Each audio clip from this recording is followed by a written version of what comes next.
the sweetest, but there's always some consequences. You never pluck a fruit from another man's tree, 'cause nothing in life ever comes for free. You will see, there's always a penalty, you'll see. Was it an act of jealousy or a conspiracy? Murder or self-defense? Is he guilty or innocent? We shall see. We shall see. If the truth will set you free, we'll see.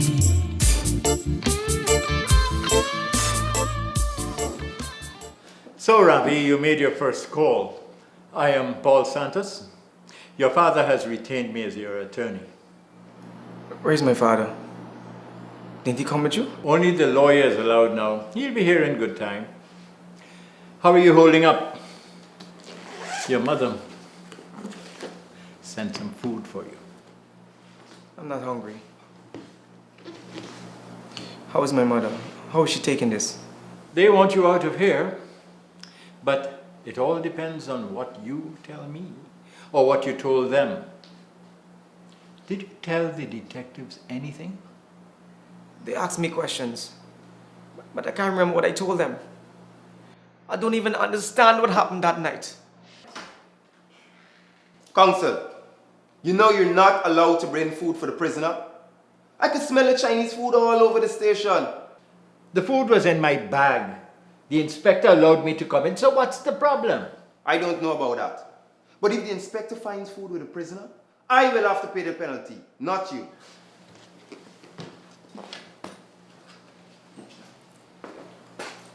I spoke with the inspector, and I suppose I must also speak with you. You can't see the food now, can you? No, but I could still smell it, Counsel. Ah, you need to seek treatment for your nose. Here, take this and buy some medication. The inspector has already been medicated. And by the way, it's not Chinese.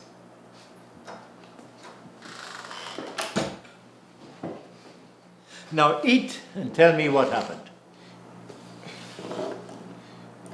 We were on the bed, and then he came in. Do you know who he was? Did you ever meet him before?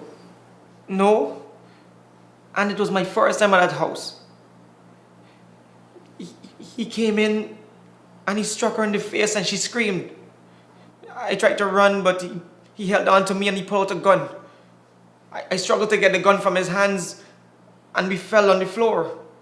And then the gun fell out his hands and I tried to reach for the gun, but he got up and grabbed a chair and the gun went off.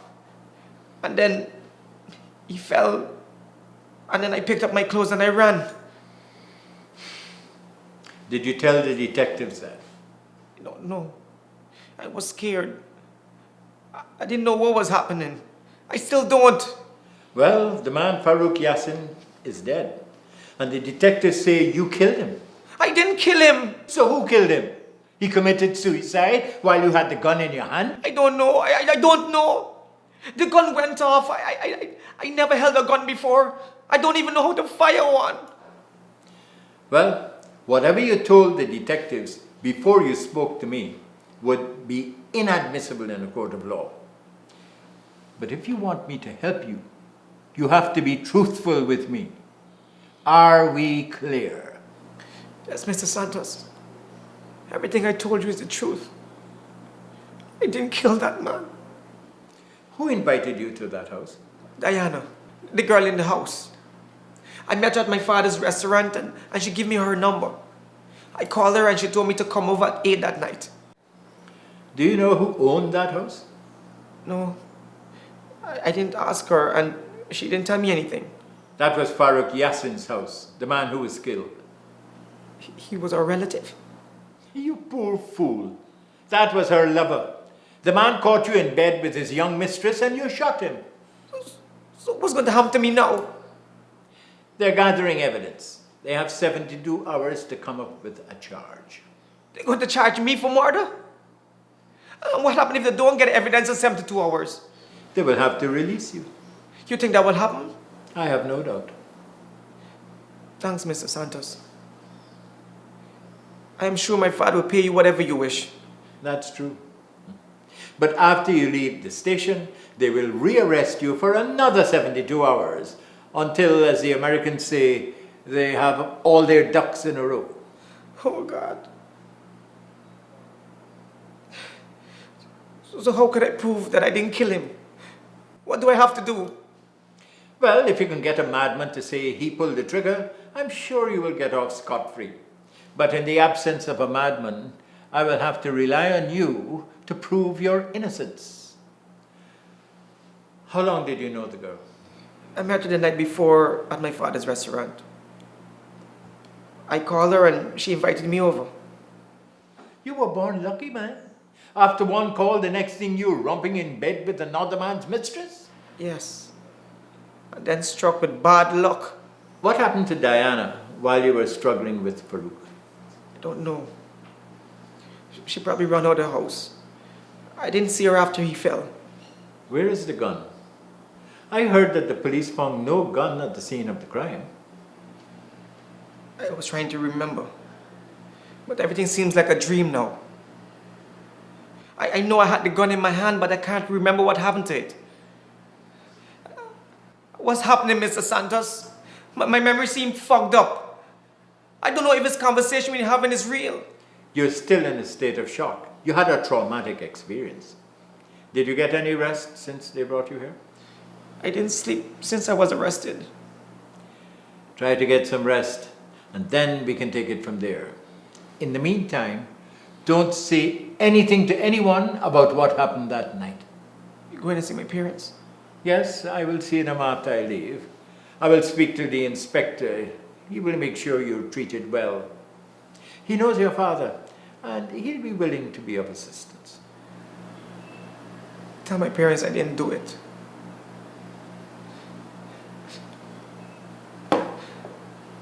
Tell my father I'm sorry.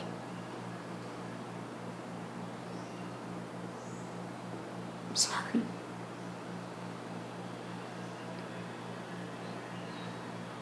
I should have stayed in America after my exams.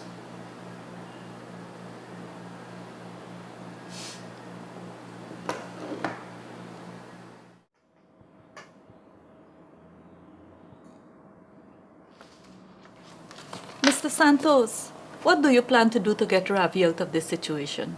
I can't make any plans until I know what he's charged with. He's safer in the police station. At least he's not surrounded by hardened criminals. Ravi is such a sweet and innocent boy, Mr. Santos. How could the police even think that he had a hand in any murder? Well, he was found in the house of Farouk. In fact, in bed with Farouk's woman. And the woman has said that Ravi wrestled a gun from Farouk. I told you not to let him come to this place. He was safe in America, living with his aunt. He wouldn't have gotten into any trouble there. His exams were over. And didn't you want to be with your son too? If I knew that he would be hanging around with the idle sons of rich people, I would have sent you to visit with him rather than let him come here. He has been influenced by the wrong crowd. I'm sure that his friends knew that he was heading for trouble. How is he holding up, Mr. Santos? Why can't we go and visit him? Once he's in the station and he has not been charged, then you wouldn't be allowed to visit him. Only his attorney may meet with him. And he was studying to be a lawyer like you, Mr. Santos. Now, this experience has hit him like a ton of bricks. Now he's experiencing the other side of the law. This lesson should make him into a solid, law-abiding citizen when everything is over. So you don't know when he would be leaving the police station? Your son asked me that same question. And I told him that if a madman should confess to the murder, then he might be released. A madman, eh? Only a madman would agree to change position with my son. You told him that we were supporting him and would do anything to get him out? He said to tell you that he loves you both. And he said to tell you that he is very sorry that he has disappointed you. Mr. Santos, my son is not a wicked or violent person. He's a young man. And like any other young man, he made a mistake. He didn't have the experience with women to know that he was with the mistress of another man. Well, we may have to prove that his inexperience led him to commit a homicide. In this country, people commit mistake after mistake and never lose a tear. In his innocence, my son committed one mistake and now our lives are falling apart. Killing a man is not considered a mistake, Mrs. Bihari. The law prefers to call it homicide. Mr. Santos, we'll do whatever it takes to get my son out of this mess. I worked my way out of poverty to own my restaurant business. I rub shoulders and knock glasses with the cream of this society. But I would give it all up to see my son free with his reputation and innocence intact. I have known you a long time, Mr. Bihari. Not only are you a decent man, but a good man. And I won't spare any of my legal skills to have Ravi out of this predicament. But remember, I'm a lawyer, not a magician. Imagine, my son needed us, and the only way we could set sight on him is if he's charged with murder and sent to prison awaiting trial. What about bail? I can put up everything I have to have him out while they decide on the date of trial. As I said, they haven't charged him as yet, and if they do charge him with murder, there'd be no bail. Why no bail? I know thieves and robbers who get bail for worse than that. This case is different. When a homicide is committed, there is no bail. The police will provide their evidence, and then it would be my job to tear it apart and free your son.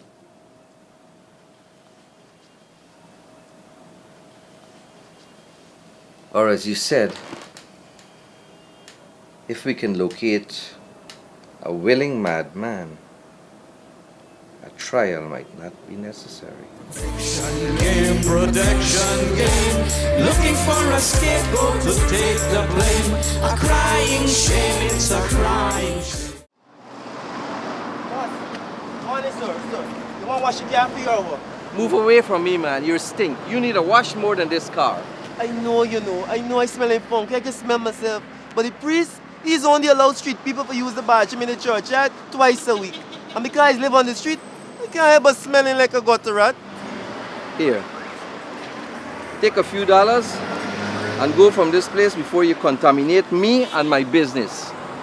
And stay away from here before I set the police on you. All right? I'm not a beggar. I'm looking for a job. I could take your money, yeah, but I ain't gotta do something for you. If you're looking for a job, you're at the right place. You see this garbage around here? I want you to do your magic and make it disappear. Here, take these few dollars, beggar. Thank you, sir. Thanks. This is an advance on the work, right? Before you come back, I can get this place clean as a whistle. And remember, when I return, I want you and the garbage gone.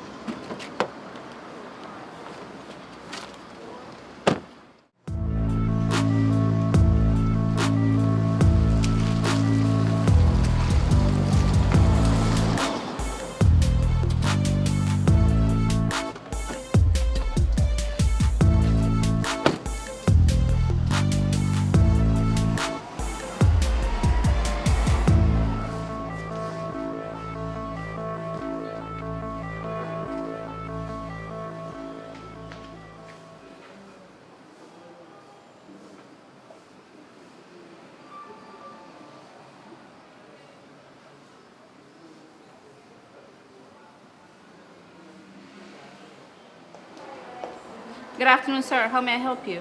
Oh, good afternoon. Could you tell Mr. Jaipal that Mr. Bihari is here to collect the rent? Oh, you must be the landlord. I'll tell Dr. Jaipal you're here.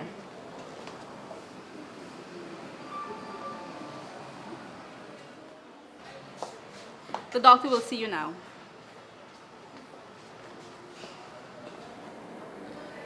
How are you, Mr. Bihari? Have a seat. So, what brings you over? You told me your son would be coming to collect the rent. Bad news, Doc. Bad news. My son is renting space in the police station right now. According to my high-priced lawyer, if a miracle doesn't happen, the government would be entertaining him in the Georgetown prison. What is the matter? Was he involved in a road accident? Our roads are too narrow for our young, hot-blooded people. According to the law, shooting a man is not an accident. He went to a girl's house, had an altercation with the girl's man friend, and now the man is dead. Oh, I'm so sorry. Is there anything I can do to help? Well, you can start by paying up the rent. I can use that to motivate the lawyer to get the paperwork started. Oh, of course, of course. I'm sorry that you had to wait for last month's rent, but business is not like before. What's the matter? Crazy people not coming here like before? These patients are not crazy, Mr. Bihari. They're mentally ill. They need help. Their illness is just like any other illness. The only difference is that doctors can operate and cure the other illness. But what can you do to mad people? Talk to them on your couch and hope that they get better? It is quite difficult to explain to a layman how the mind works. Well, explain to me how come you're not getting patients like before? How come your main business is not bringing in money to pay the rent on time? I'm not complaining. You're a good man and a good tenant. I just want to know if there's a shortage of mad people in this country. I'm getting a lot of competition. The churches and even some social workers have convinced the health ministry that they are competent to deal with people with mental illness. A lot of new and former patients are being referred to them. I am losing business to some amateurs. Science is losing out to quackery. So the office income is declining.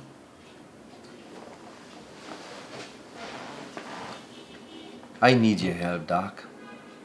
I need your help to find me a madman to help my son. Mr. Bihari. Sorry. I don't mean it like that.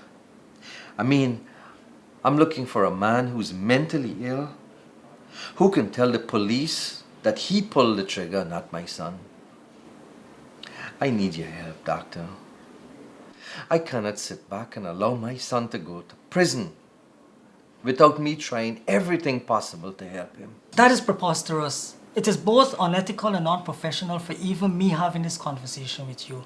I could be prosecuted for assisting you in your misguided intention. Look, I don't want you to do anything. Just give me a name and address of a madman, and I will try my best to convince him to commit a noble and selfless act. I have no patient who would fit your description. In any event, the courts will not prosecute a mentally ill person. I know that. He has nothing to lose. As a matter of fact, he will be doing me and my family a favor. As I said, I have no patient like that right now. What about the two patients in the waiting area? One is suicidal and the other one is an alcoholic. Why does he want to kill himself? He's a difficult case. Alfonso has attempted suicide 3 times already. Every time I sense a breakthrough, he disappoints me by trying to take his life. Well, maybe it's time you throw in the towel, refer him to a church or a witch doctor. Or maybe the devil is in him. He probably needs to be treated by an exorcist. Which one of them is the alcoholic? The Amerindian one? No, the Indian one.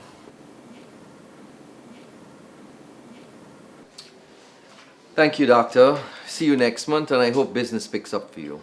I'm sorry to hear about your son. I hope you don't do anything unwise after our conversation. Let your lawyer handle the matter. Thank you, doc.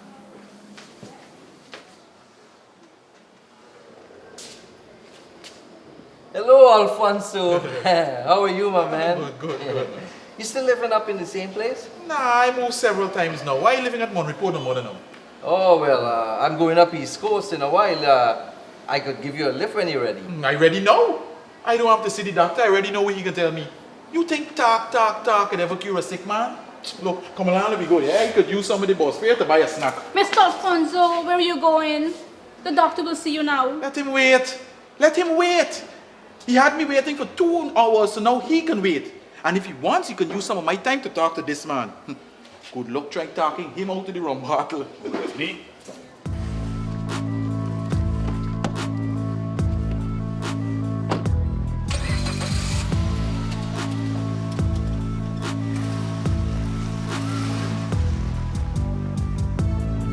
Why do you want to give up on this life, Alfonso?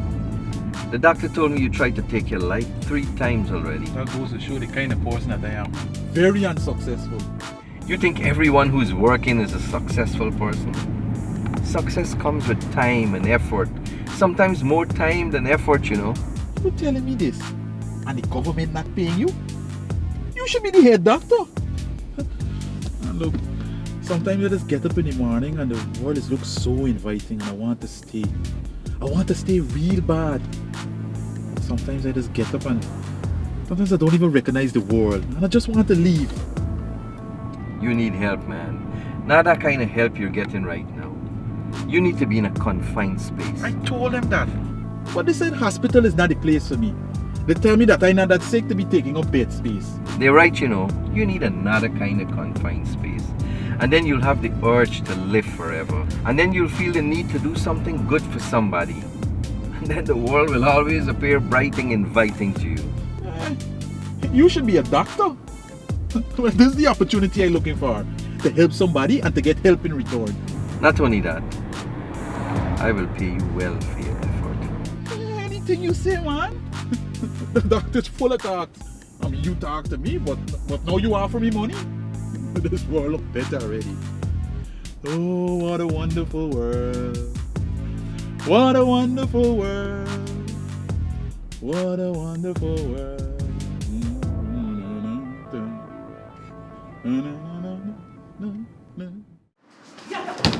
Get them!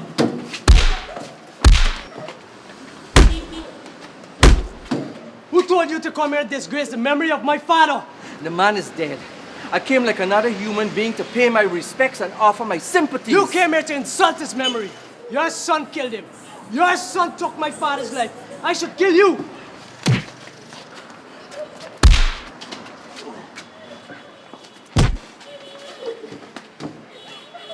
Your son shot my father like a dog. Now you lying there like a dog? Get up and fight like a man. Or haven't you got any balls?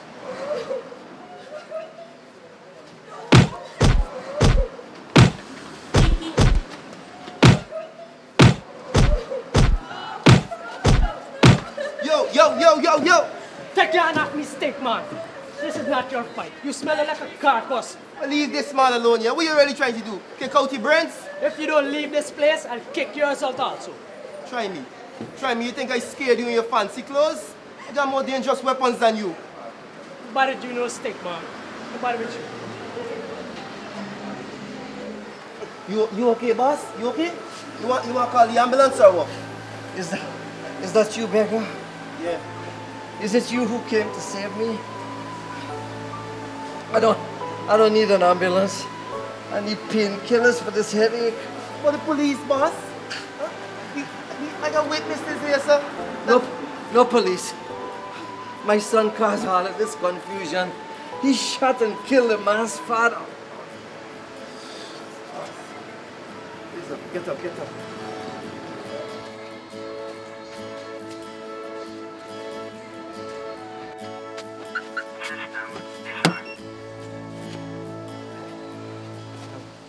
You sure you're okay, boss? You sure everything all right? Shit. I could have beat him in the fight, you know. But I just wanted him to get the anger and hatred out of his system. It's the only way for him to heal himself. But thanks for stopping the fight, beggar. I gotta give you something for that. And I like the job you did around the restaurant. I gotta give you something for that too, beggar. My name is Edgar, boss. Edgar, beggar, what does it matter? You're you. Here. Take this money. I don't want your money. What's this? A fairy tale? A beggar refuses money? What do you want from me? 3 wishes? It's not like that. Boss, I tired living on the street. I know this woman that willing to rent me a room, but she wants somebody to stand guarantor. The money that you giving me is enough to pay for a week's rent. If you give it to her, then I'll have a place to live, and a place to have regular showers, and to be a person again. Boss, please do this to me now. All right, where's this lady? Let's get this over with quick. My head is throbbing like a bongo drum. Follow me, boss, follow me. I run up the road by the lady house, and you can follow in the vehicle. Why do you want to run down the road like a mongoose, eh? You think I have time to waste? Look, jump in the car and let's go. Boss, what I stink, boss? You stink up the car? Beggar, that man kicked me in my nose. I can't even smell anything. Boss, my name is Edgar. Edgar, beggar, what does it matter? The man kicked me in my head. I could get names mixed up. How you plan to pay next week's rent? Boss, well, with clean clothes and a clean body, I bound to get a job. Any job that could keep body and soul together, you know. All right. The handyman from the restaurant left the job. If you could scrub the grime and scum of the road off your skin and smell as sweet as a flower, I will hire you. Thank you, boss. Thanks. You wouldn't find a handier man than me. Trust me, thanks. All right, come, jump in the car.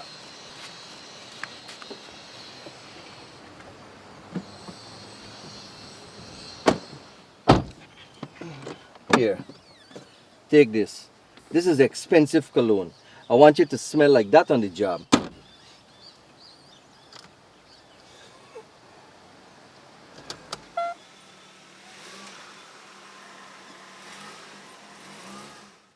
Why don't you want to call the police? This is a clear case of assault. We have enough of police activity in our lives. This was just a slight emotional misunderstanding. But why did you go to the funeral home? Didn't you expect this kind of reaction from Farouk's relatives? I expected them to behave like civilized people grieving for a loved one. But I was mistaken again. Human beings never fail to disappoint me. But then again, you're right. Our son did shoot and kill his father. When that man was beaten on your head like a drum, didn't you react at all? React? I give him some good blows. I could have smashed his face to pulp. But when I realized it was Farouk's son, I allowed him to beat me. You reacted to some kicks, and you didn't expect your son to react when a man pulled a gun at him? But the man is dead, Veena. Your son could have died also, but he elected to protect himself. You think your son is a killer? Did he go out with an intention to kill? Is that what you believe, Kamta? I never said that. I would have done the same. But it's up to the law and the lawyer to set him free. Did Santos call? Because I dropped another check off by his office earlier today. Yes, he called. He said the police released Ravi this afternoon. Is he on bail? Where is my son? Back in the station. The police allowed him to go on the street, then they rearrested him. That's exactly what Santos said would happen. But I have a plan for tomorrow. If all goes well with Alfonso, our son will be home sooner than you think.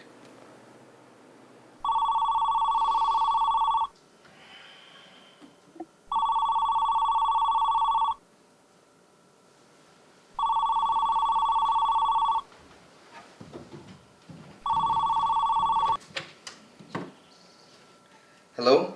What a wonderful world! Hello? Alfonso? What a wonderful world! Where are you, man? You told me that you'll be at the station at 8. I changed my mind, man.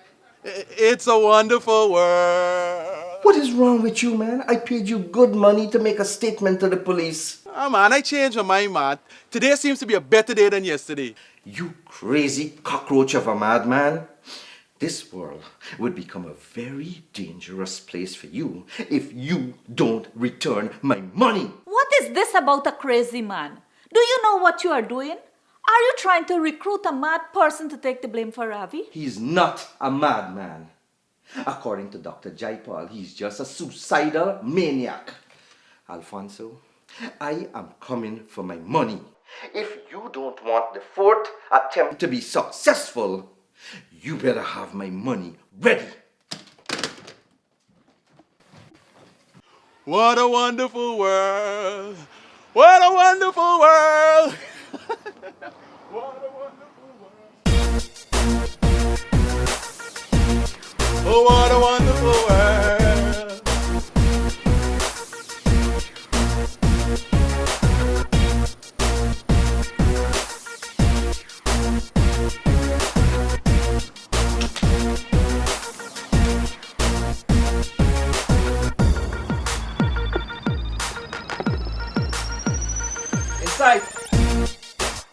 Alfonso! Alfonso! Hey!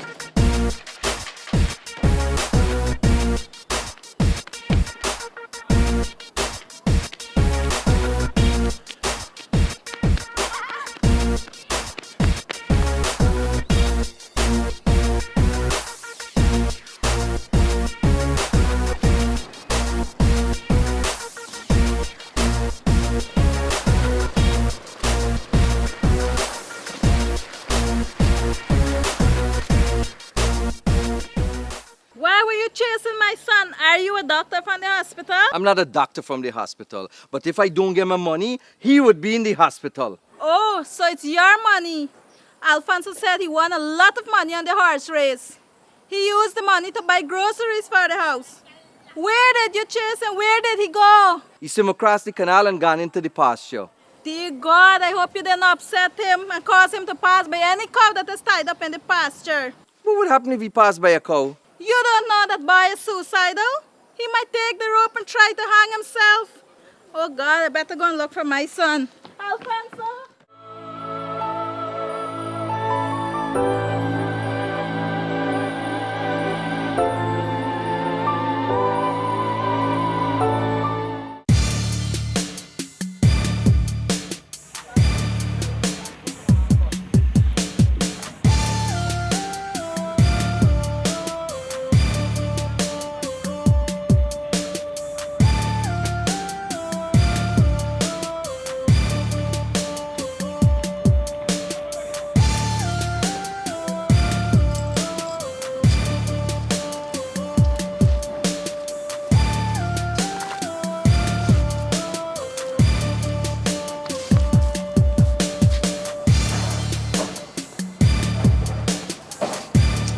Morning. Morning, Chief. Sorry, this is my last cigarette. That's okay, I don't smoke. Good for you. Don't have a start. That's my big son repairing fish nets. Is there a school holiday today? He doesn't go to school anymore. School can't teach him about this world in 6 months. So what are you teaching him? How to repair nets? How to take care of himself, his mother, and brothers and sisters in this world. Only his father can prepare him for this life, not his school. Shouldn't you be taking care of your family instead of the boy? I wish if I had the luck of time to do that. I'm smoking since I was a boy. Now I have pulmonary cancer. I'm sorry. I misunderstood. You're still smoking? You can't get cancer twice. It only strikes you once, and it becomes a constant companion. What did the doctor say? 6 months to live. I could only escape it by taking it to my grave. Your son knows? My son knows and accepts this fate. I can't do anything. I must protect him and my family from this cruel world by teaching him how to wrestle and living from the sea.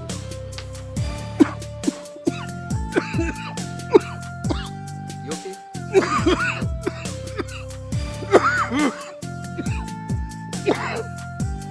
You know what are the only two things in this world that belongs to the poor?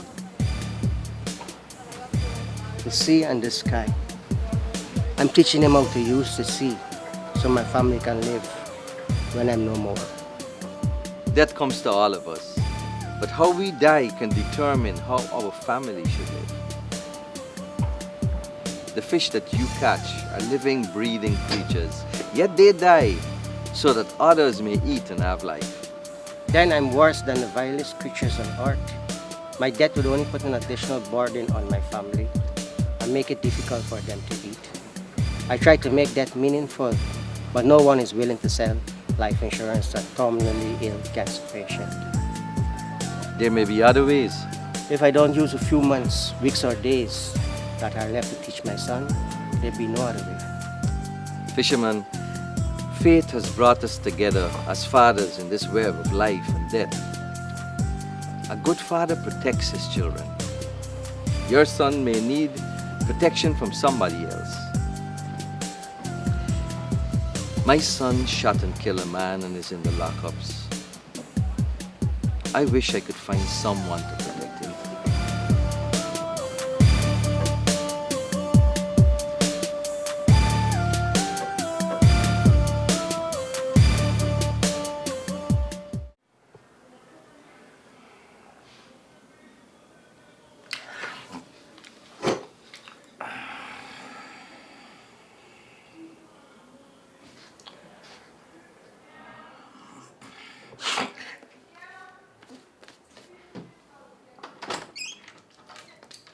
Mr. Santos is available to see you now, Mr. Biari.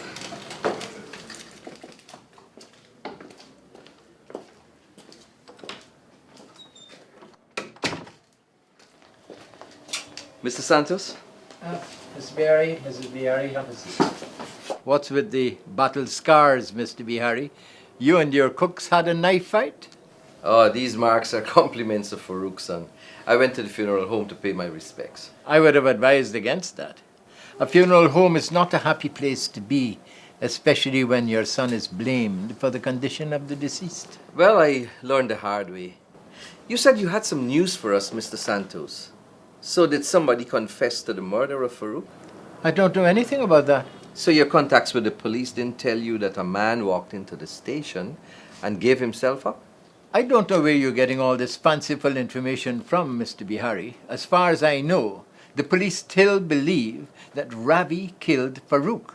And I'm quite sure you don't want your son confessing to the murder. So what news do you have for us, Mrs. Santos? Can my son go home now? Oh, that is not the news I had in mind. Tomorrow your son will be arraigned before a magistrate where he will be formally charged. Would you be able to bail him? Oh, I'm afraid not. As I said before, a gun crime is an indictable offense. Very serious, especially when a murder has been committed.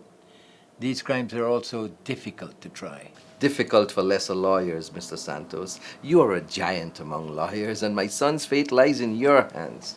Thank you for that vote of confidence, Mr. Bihari. My success comes from extreme preparation. Tomorrow we will hear what the charges are, and then we can start the process of proving your son's innocence. Ravi is a very good son, Mr. Santos. You spoke with him. I'm sure you would agree that he has a very sweet and gentle nature. I'm certain if he tells his side of the story to the magistrate, all this would be over. This is the law, Mrs. Bihari. You wouldn't want your son to open his mouth during the trial? Let the prosecution prove him guilty. Let them do the work. We should not be doing anything to help them make their case. In the meantime, we will start the process of discovering new evidence, doing our research. Well, we can help with anything you want. We could do the searching, gathering, and sorting of anything you want. You wouldn't have to do anything, except write a few checks.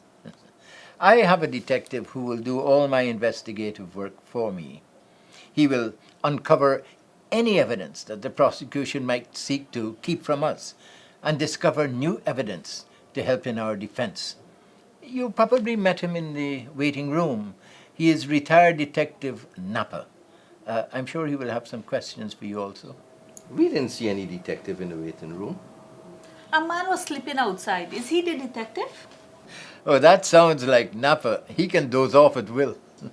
You mean you have a sleeping detective on your payroll? He couldn't get a better name. Napa? Oh, his name is spelled with a K. Knapper. He's a fine detective when he's awake. You will surely get your money's worth from him. I have to pay him? I thought that I was paying your law firm to represent my son. How come I have to pay detectives now? Mr. Bihari, when you are sick, where do you go? To the doctor, of course. But where? The Georgetown Public Hospital? The public hospital? Before you could see a doctor there, you could contract several incurable diseases. Private doctors and private hospitals for me. Good. So it is with the law. The best defense costs more, and my detective is private. There is some additional cost, I know, but the final result will be worth it.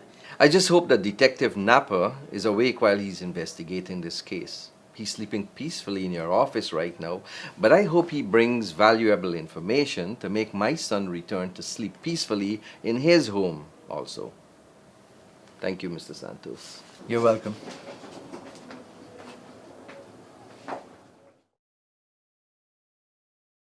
In the case of the police versus Ravi Bihari, Ravi Bihari, you have been accused of using a firearm in the commission of a crime that caused the death of Mr. Farouk Yassin. Mr. Ravi Bihari, you are hereby charged with second-degree murder, and you are henceforth remanded to prison while you await trial before a judge and a jury in the High Court. Court rise. This court now stands adjourned.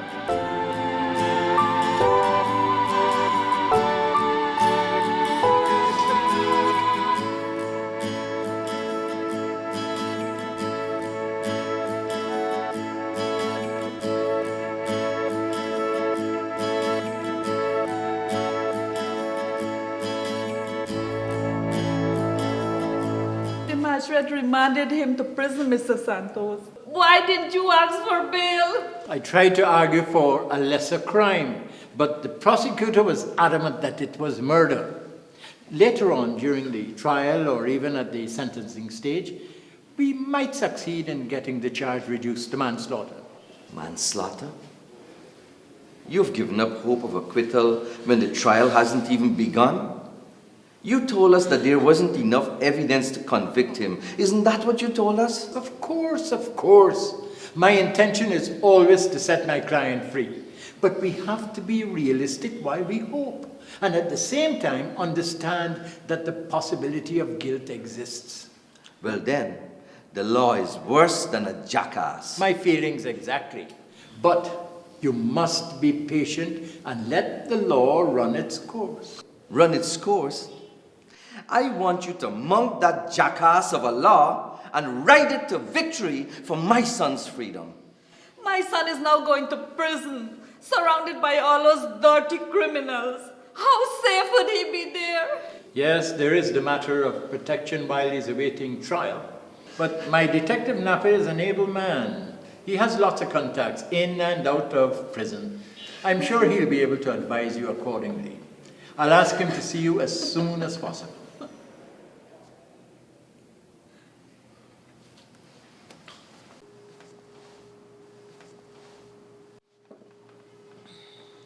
Mr. Napper? Mr. Napper? Huh? Are you sure you don't want something to eat, Mr. Napper? Today we have a new cook, and his specialty is stewed snapper. This drink is fine. If I eat now, I will surely fall asleep. Oh yes, I've seen you in action before.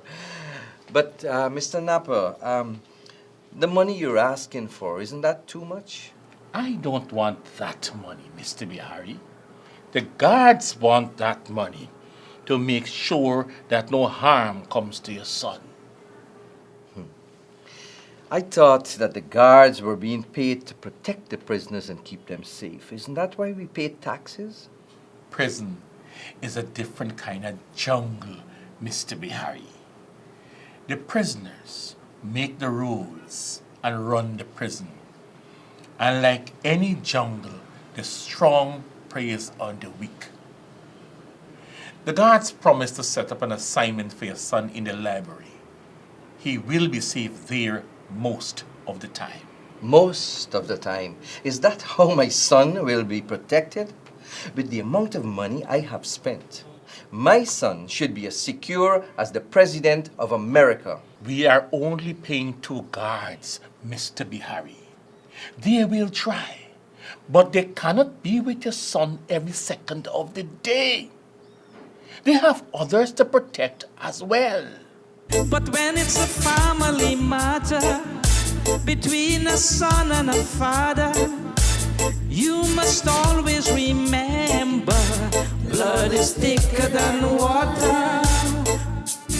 Blood is thicker than water. You look different, son, and it's only a week you have been here. Aren't you eating and sleeping well? It's the prison, Ma. I must look different. The boy must look rough. He's not holidaying in a government hotel.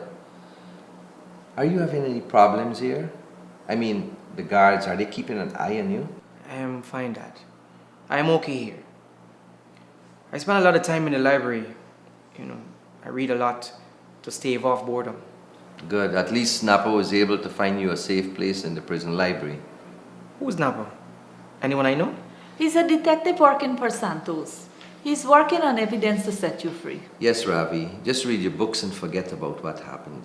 Napa and Mr. Santos will ensure that you get justice.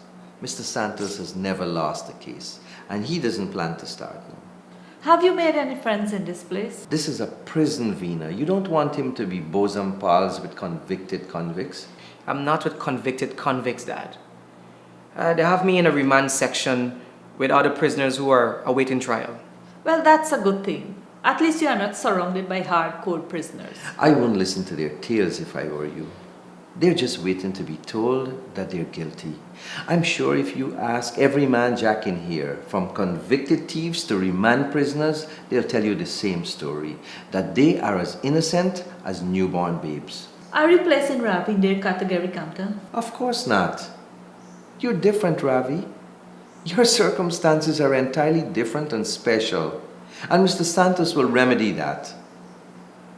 You just have to be patient, son. Time will set you free. I share a cell with a guy who has a wife and 2 children. He has been very helpful to me. Can you please give his wife a few dollars every week so she could provide for the children? You're in prison and you're thinking of protecting other people? We won't mind helping the wife, Ravi, especially as her husband is assisting. You wouldn't mind? I'm paying detectives and guards. Now you want me to support a strange man's children? That is okay, Kamta. Ravi is not at home, so he's not getting any allowance. We will use his allowance to support the children. Dad, can you please write the college in America and tell them that I'm in prison and I won't be able to continue classes? You have to be sick in the head to tell them that you're in prison. I'll inform them that you're sick and the doctors advised against traveling. Do you want me to bring anything special when I return? Napa arranged with the warden for you to receive visitors twice a week. You don't have to come twice a week, Ma. But you can call us anytime. Napa has arranged for the guard to give you a cell phone, but you have to keep it in a safe place. Ready.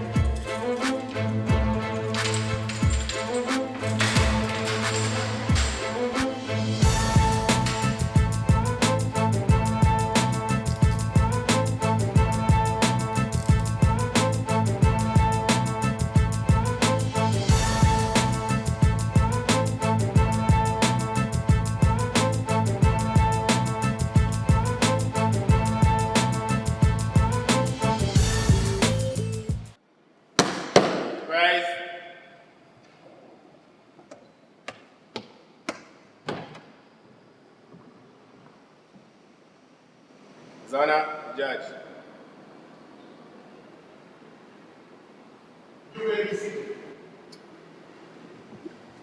Prosecutor Mahadeo, are you ready with your first witness? Yes, Your Honor. State calls Diana Mahadeo to the stand.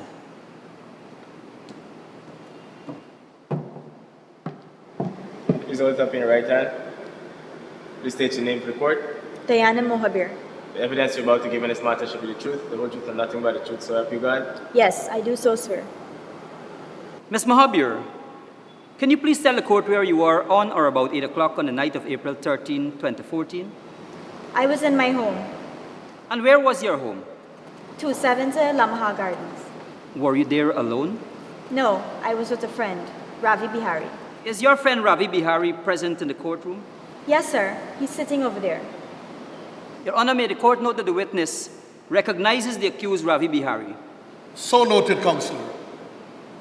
Ms. Mahadeo, can you tell the court where you and the defendant Ravi Bihari were around 8 o'clock that evening?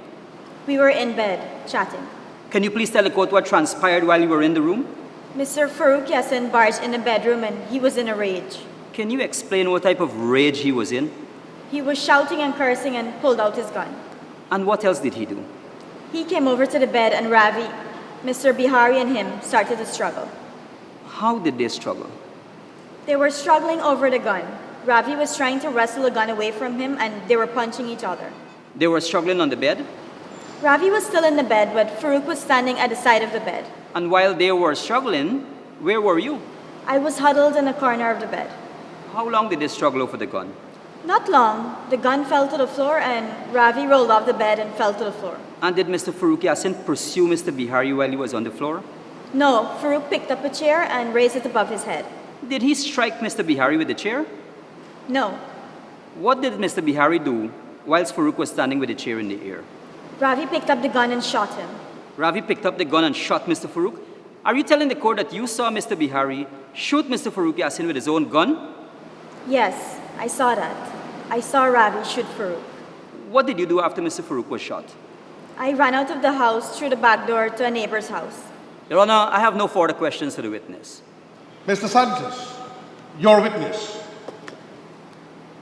Miss Mahabir, I know this matter must be distressing to you, but I must ask you a few questions. Where do you live? I live in Grove Village, East Bank, Demerara. I thought you told the court that you lived at 270 Lamaha Gardens? I was there up until April 14, 2014. So you moved the day after Farouk was killed? Yes.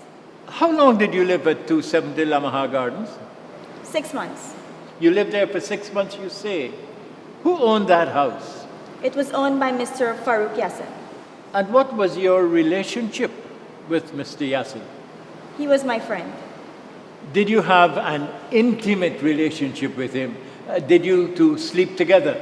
Your Honor, I object to this line of questioning. Is it really necessary? Objection overruled. Get to the point, Mr. Santos.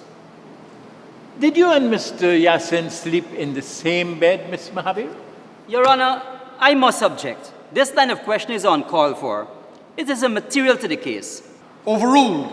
I will allow Mr. Santos to establish his case. Were you and Mr. Farouk lovers, Miss Mahabir? Yes. So while you lived there for 6 months, did Farouk come there every day? No, he would come there for about 3 days a week. Miss Mahabir, you said in your testimony that you and Ravi were in bed around 8 p.m. How long have you known my client? I met him the night before at his father's restaurant at about 9 p.m. and we chatted for a short while.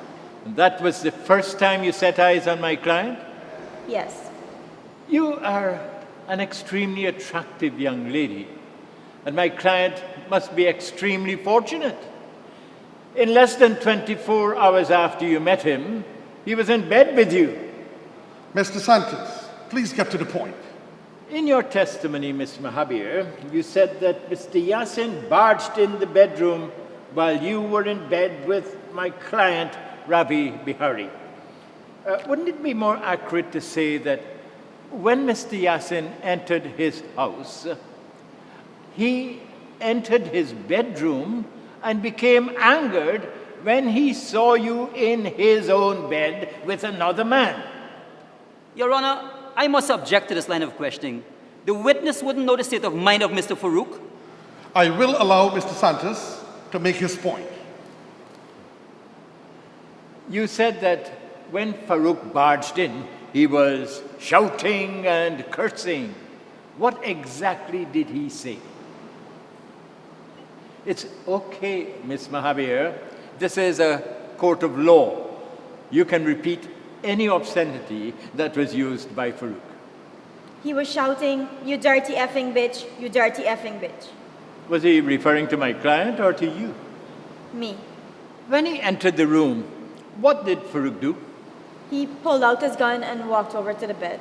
He went immediately to Ravi No, he approached me first. with the gun in his hand. Yes.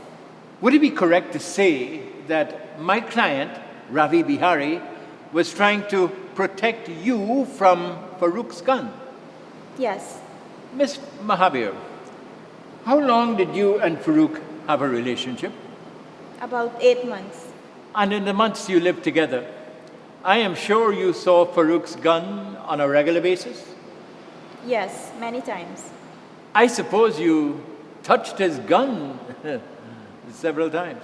Mr. Santos, please try to avoid making any titillating remarks. I'm sorry, Your Honor, but these questions are material to the case. Miss Mahadeo, did Mr. Yasin always keep his gun in his pants? Your Honor, I really must object to this. Objection overruled. Mr. Santos, I have given you enough latitude.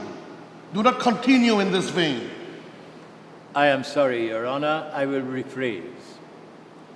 Miss Mahadeo, where did Farouk keep his gun? He had it in his shoulder holster under his shirt. You said you saw the gun regularly, and you even touched it. Do you know what kind of gun Farouk had that night? Yes, it was a revolver. He told me it was a Ruger revolver, a 22. If you see the revolver, would you recognize it? Yes. Your Honor, police records verify that Mr. Farouk Yasin was a registered owner of a Ruger .22 revolver. I would like to show the witness a photograph of a similar model weapon to see if it was the similar model to the one owned by Mr. Yasin. Your Honor, the weapon used in the shooting has not been recovered. I'm quite aware of that. I was merely showing the witness a photograph of a similar model weapon to the one that was registered in the name of Farouk Yasin. Present your photograph, Mr. Santos.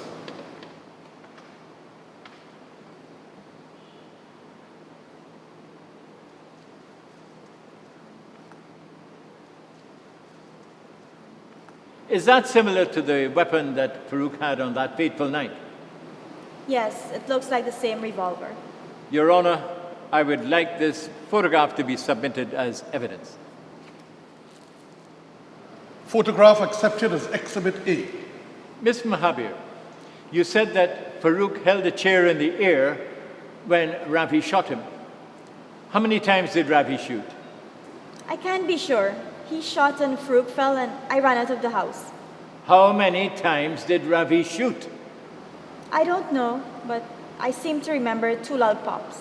Your Honor, police evidence has shown that this is the chair that Farouk was holding at the time he was shot.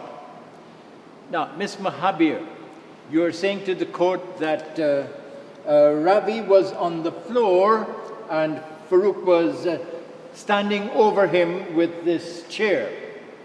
Now, at the time Farouk was shot, was he staring down at Ravi? Yes, I'm very sure. And you are quite certain that Ravi held the gun in his left hand? Yes, I'm certain. Miss Mahadeo, would you agree that my client, Ravi Bihari, was fearful for his life when Farouk held that heavy chair over his head? Objection, Your Honor. Counsel is speculating. If counsel wants to determine the state of mind of his client, he should invite him to the stand. Objection sustained. Sorry, Your Honor, but I do have a few more questions for her. Miss Mahadeo, was there anyone else in the house when you and Ravi were in the bedroom? No, just the 2 of us. Do you know when Mr. Farouk Yasin entered the house? No, Mr. Santos. I only knew when he entered the bedroom. What time did Ravi come over? He came around 7, And when did you both go to the bedroom? as soon as he came. I can see you don't waste any time. I object to that, Your Honor. Mr. Santos continues to badger the witness. Sustained. That remark will be struck from the records. Miss Mahadeo, would it be fair to say that Mr. Yasin could have been in the house between the time you entered the bedroom and the time that he entered the house? What is your response, Miss Mahadeo? Yes, it could have been. So it would be fair to say that Mr. Yasin could have been in the house without your knowledge for between 1 and 2 hours while you and Ravi were in his bedroom? Yes, it is possible. Could it be possible for another person to be in the house also? You mean apart from Farouk? Sure. Is it possible that someone could have entered the house with Farouk or even without his knowledge? I didn't see or hear anybody. You didn't see or hear Farouk? Where is this leading, Your Honor? I will allow the question, if it is a question, Mr. Santos. I will rephrase, Your Honor. Miss Mahadeo, is it possible for someone else to have been in the house without your knowledge? Anything is possible, Mr. Santos. Not anything. Is it possible for someone else to have been in the house without your knowledge? Yes. Your Honor, I would like to present a photograph of the bedroom of the house to the witness and have it submitted as evidence. Please proceed, Mr. Santos.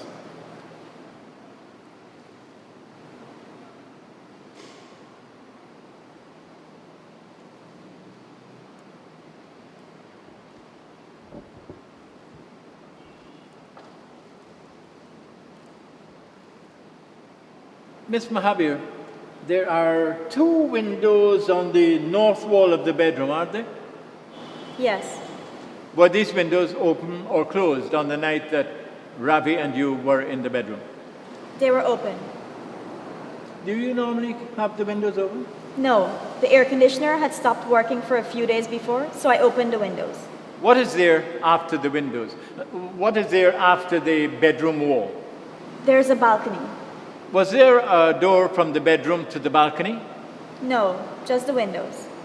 So where does one enter to get to the balcony? The door to the balcony is in the living room. So someone could have entered the balcony through the living room and seen you through the open bedroom windows? I didn't see anybody. I never said that. You admitted that it was possible for Farouk to be in the house without your knowledge. Isn't it also possible for Farouk to have been on the balcony while you were in the bedroom? It is also possible. And if it is possible for Farouk to be on the balcony, isn't it also possible for him to see you and Ravi on the bed through the window? It is possible, but I didn't see him. And it is also possible that another person beside Farouk could have been on the balcony without your knowledge? Do you understand the question, Ms. Mahadeo? Yes, Your Honor. Is it possible for someone else to be on the balcony without your knowledge? I suppose so, yes. No further questions for the witness, Your Honor. Prosecutor Mahadeo. Miss Mahadeo, have you ever fired a gun before? No, Mr. Ballistics. Are you an expert on guns? No. Do you know if Mr. Farouk had more than one gun in his possession? No. Is it possible for Mr. Farouk to have had another gun other than the one that Mr. Santos showed you in the photograph? It is possible. You're not a gun expert, Miss Mahadeo. No. So on the night of April 13th, Mr. Farouk could have entered the bedroom with another gun? The gun looked like the one he always carried. Your Honor, Mr. Ballistics is badgering his witness. Miss Mahadeo has stated that she saw the gun on numerous occasions and has identified a similar model to the one that was registered in the name of Farouk Yassin. Your Honor, I have no more questions for the witness, but she may be recalled at a later date. Ms. Mahadeo, you may step down.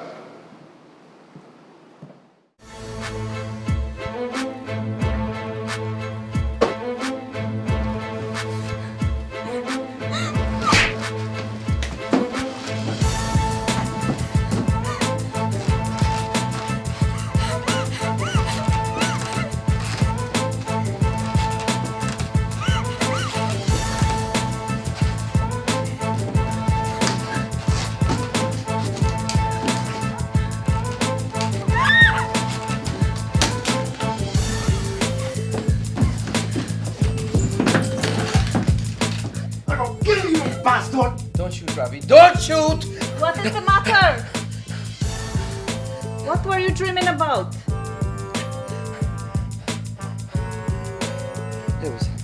It was a nightmare. Ravi didn't shoot him. He was defending himself. Farouk would have killed him with that chair. He would have killed that girl too.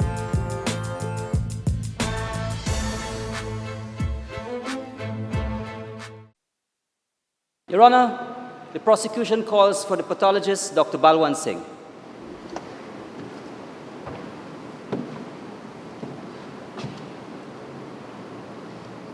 Result up in your right hand. Please state your name for the court. Dr. Balwant Singh. The evidence you're about to give in this matter should be the truth, the whole truth, and nothing but the truth, so help you God. I do so swear. Dr. Balwant Singh, can you please enlighten the court on your experience and qualifications in the field of medical pathology? Your Honor, we can dispense with all the formalities. The defense accepts the witness as an expert. He has more experience in death than an undertaker. The court recognizes the expertise of the pathologist, so we can do away with the preliminaries, counsel. Dr. Singh, when did you conduct your examination of the body of Mr. Farouk Yassin? I examined the body on April 14, 2014. Can you tell the court the cause of death? He died from massive brain injuries that led to an instantaneous heart attack. Did you find the cause of the brain injuries? He died from a single gunshot wound. The bullet entered the skull above his left ear. And did you recover the bullet? Yes. The bullet was lodged in the brain. Dr. Singh, if the deceased was facing the defendant who had a gun in his left hand, can you explain why the bullet would have entered Mr. Farouk from the left side? That would not be possible, sir. But if the deceased had turned his head a second before the firing, could it explain why the left-handed gunman could have shot Mr. Farouk from the left side of his face? Yes, that would explain it. Thank you, Dr. Singh. I have no more questions for you. Your witness, Mr. Santos. Dr. Singh, the lone witness to the incident, said she was certain that Farouk Yassin was facing Ravi Bihari, the alleged shooter, and yet Mr. Yassin was hit on the left side with a bullet from a gun held in the left hand. Is that juxtaposition possible? In my experience, no. If the victim is facing the left-handed shooter head-on, the bullet would have hit frontally.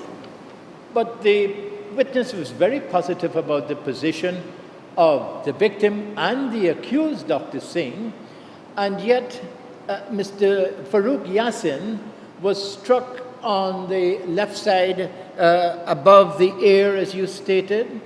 Is it possible, do you think, that a bullet from a gun could swerve in the air, make a 180-degree turn, and then penetrate the skull of Mr. Yassin? Again, no. That may be the conjecture of science fiction.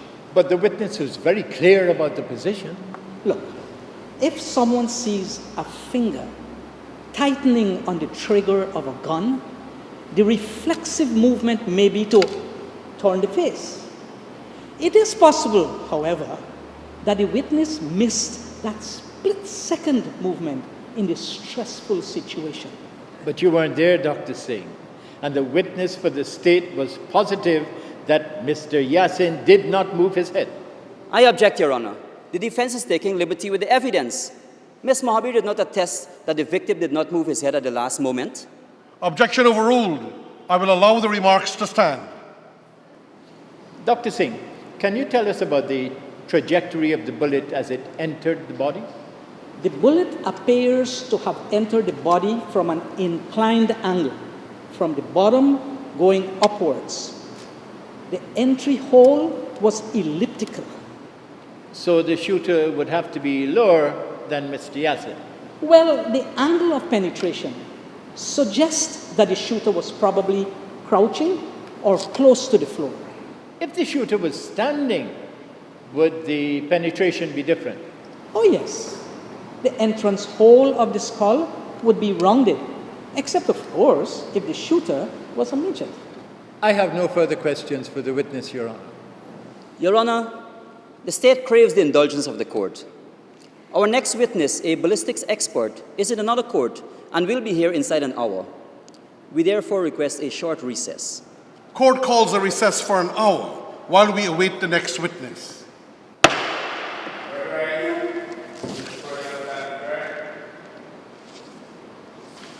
The doctor is saying that Ravi shot Farouk. He is saying that the alleged shooter shot Farouk.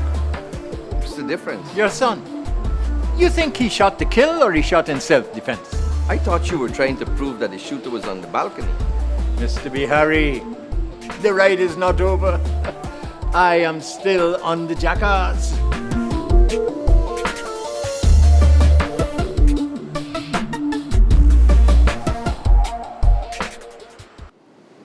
Mr. Seymour, did you examine the bullet that was taken from the body of Mr. Farouk Yassin? Yes, sir. Your Honor, the state would like to submit in evidence the bullet that was recovered from the body of Mr. Farouk Yassin.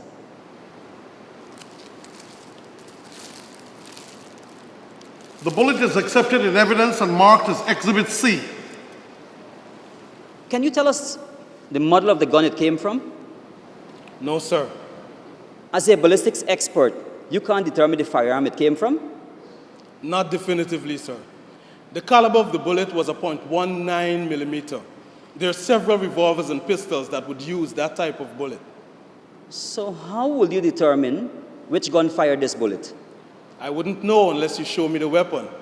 If you had a weapon from the crime scene, then I would have to fire a few rounds from it and compare the bullets that came out of it to the bullet from the body. You see, the barrel of the gun creates some unique marks on the bullets. So you cannot determine the gun that fired this bullet? We checked our records and we could not match a gun with that bullet. Well, we have no weapons. Mr. Seymour, can a 19 millimeter bullet be used in a gun like a Ruger? Some Rugers and other guns, sir. No further questions for you, Mr. Seymour. Your witness, Mr. Santos. Your Honor, may I present the court with a copy of Mr. Farouk Yassin's gun registration and offer it into evidence? As you wish, Mr. Santos.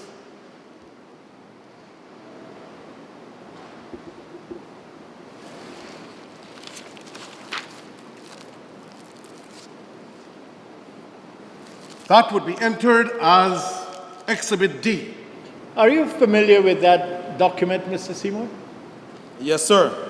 It is a registration certificate of Mr. Farouk Yassin's gun. And what type of weapon was registered to Mr. Farouk Yassin? A Ruger, model number 5410.22 LR. What is the caliber of bullet used in the Ruger registered to Mr. Farouk Yassin? It is a .22, sir. That means it is 22/100ths of an inch in diameter. And what type of bullet was found in Mr. Yassin's body? A bullet with a diameter of 19 millimeter. Is it possible that Mr. Yassin's gun could have used a 19 millimeter bullet?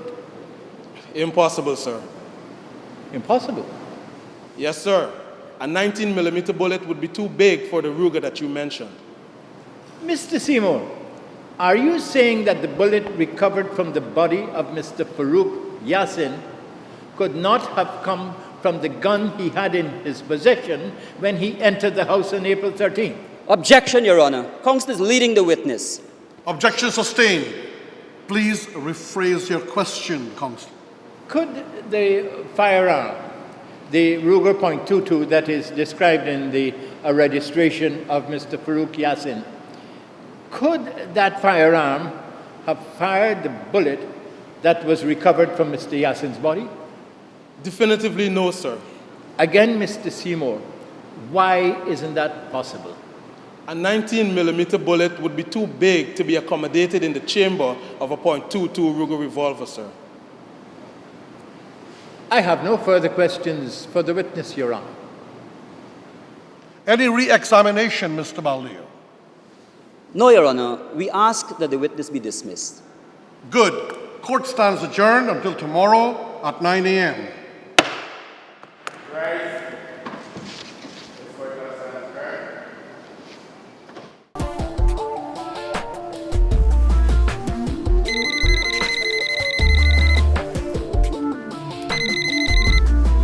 Hello?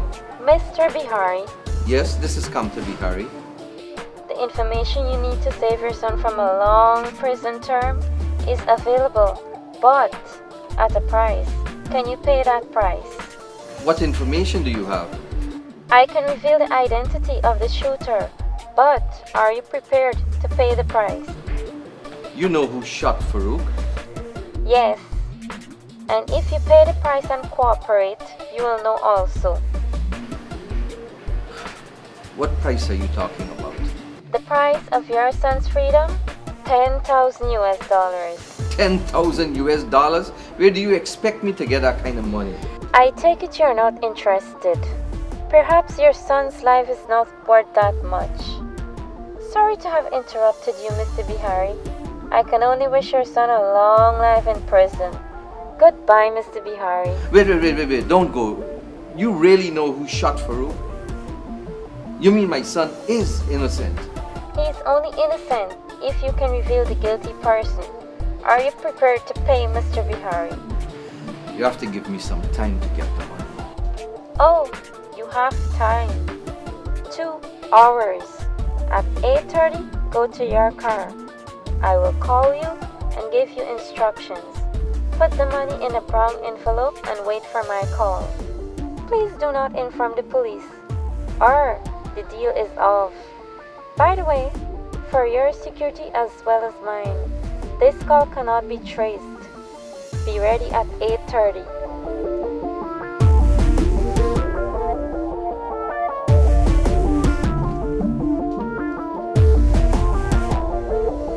You think the phone call is a setup? You think the caller knows the killer? I don't know, and I can't even call the police. Not that they would be of any help anyway. But they want 10,000 US dollars. Yeah, I know. And we're paying lawyers, detectives, prison guards, and convicts to protect him. How much more money can we spend? But suppose we can get the name of the killer. We have to pay.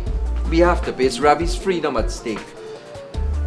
And I don't like the direction the trial is taking. Santos is doing a good job. But Santos doesn't know the name of the killer. You can't go alone. You have to take someone with you. I can't even call Napa. They might just call off the deal if I turn up with somebody.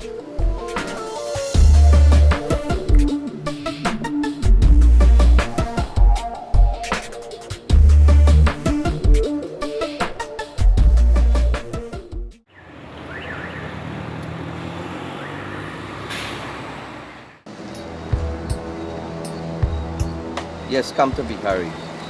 You are very punctual. Good. Now drive slowly without drawing attention to yourself and turn left on Waterloo Street and park your vehicle. Leave the car and walk to the tree on the other side of the road. Drop the envelope with the money and walk south. You will see 3 small trees in car tires. There is an envelope with the name in the second one.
Oh, shit! Shit! Shit! Shit! Come on, boss. You don't get the information that people had for you? I've just been robbed. Did you see who picked up the envelope?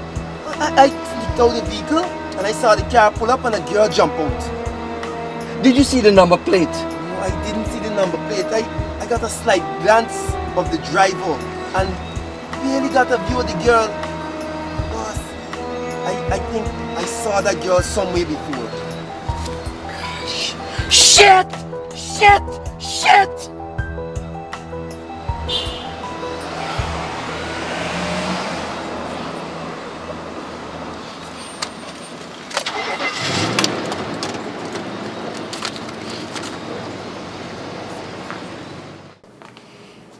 Good evening, gentlemen. What's the matter, Detective Sherlock Holmes? Did you get the name? Your wife said you were out on a case? Yes. F you. What's the matter, Mr. Bihari? No need to be that nasty. Sorry, Counselor, but this is what I got. A girl and a man tricked me. I'm sorry, but you should have called me. You fell for an old trick. People go to the courts to identify helpless people, to put the squeeze on. They appeal to your emotions, then extort money from you. I lost 10,000 US dollars to these two thieving scumbags. Well, you won't get back the money, but we have to do our best to get back your son. Edgar the beggar said that the girl looked familiar. You think they would call again? I doubt it. They wouldn't expect you to be gullible twice. Do you think the police could trace the calls? No. They're probably using cheap cell phones and calling guards. But if Edgar could remember the girl, we may be able to track them down and get back at least part of the money. Protection game, looking for a scapegoat to take the blame. A crying shame, it's a crying shame when you play the protection game. When you play the protection game. When you play. Good morning, Edgar. You're doing a good job with the broom. Boss, I think I remember the girl that robbed you. You know her? No, I ain't said that I knew her. I said that I remember her. See, I think about this thing all night last night, you know. And then it hit me like a lightning flash. You remember the funeral home, boss, when the man they kicking your brains in? She was the girl that come and pull the man away. Can't you remember seeing her there, boss? How can I remember her when I was busy covering my face and head from Farouk's Bigfoot son? But if she stopped him, it means she's connected to him. Give me this broom. Today you'll be a beggar again. What's the matter, boss? You tell me I'm doing a good job, or you can just walk past me walking the street like a beggar, man? I don't mean it like that. I want you to hang out in front of Farouk's jewelry store like a vagrant. If she's connected to him, she might show up. So, another detective assignment. But this time, no envelope. I'm going to give you a cell phone with a camera. If she shows up, it means she's connected. I want you to capture her photograph. Come. Detective Argyle, can you tell the court at what time you arrived at 270 Lamaha Gardens on the day of the homicide? I arrived there around 10 p.m., sir. And who called you to the scene, detective? A police car responded to an emergency call. When they entered the house, they discovered the body of Mr. Farouk. They called my division and I was sent over.